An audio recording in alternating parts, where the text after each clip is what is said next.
I want all surveillance retasked. Find a fugitive. What fugitive, sir? Me. Anyone who's been watching the show will know that there's been a division, a terrific break between the two universes, and we've got characters on both sides. Because of the science of it, Walter will have to apply his brain really finely to solving this problem if the problem's to be solved. So he's got a bit of growing up to do. He's got to get over his emotional hurdles. He's like a teenager emotionally because he's just coming back to life. He's got to get past that, and he's got to get his mind to work. Sure, that's pretty Jim.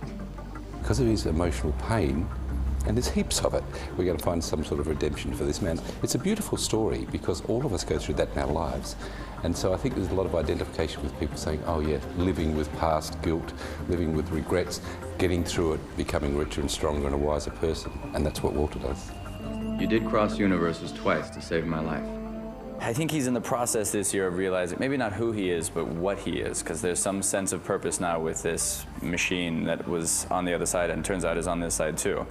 So he has a sense of fate or destiny that I don't think he had at the beginning of the show, but more than anything what's changed is the relationship with his father has grounded him to a place for the first time in his life, and having to deal with that has made him grow up a little bit. I know you don't want to babysit, but I knew Walter had a big day today, and if I called, you'd come. It was revealed that the Olivias were switched at the end of last season. Alternate Bros is really kind of dealing with this new Olivia. As people already know from the first episode of the season, she has been brainwashed into believing that she's the alternate Olivia. And Alternate Bros is really kind of dealing with, on the one hand, doing his job and doing what is told, because the Secretary of Defense, who's Walternate, is his boss, and at the same time, trying to deal with his gut that this is a really bad idea.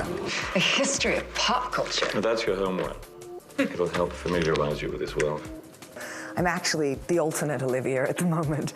And so we've been sort of flipping back and forth a bit, which has been fun. And I think what's going to be interesting is actually seeing how she evolves having lived in someone else's shoes a little bit. You didn't come here to talk about Walter, did you? I think for him, the change has been learning and growing up. I think through choosing to be there and choosing that this is his family, he sort of became a man. You have to come back. At any moment, any choice that you make will send you down a completely different path. Like kind of ping-pongs off of everyone else's choices. Anything is possible. Any outcome is possible. Peter, I have to make a call to you. If you've got a universe in trouble, you need your brightest and your smartest people to be on top of their game.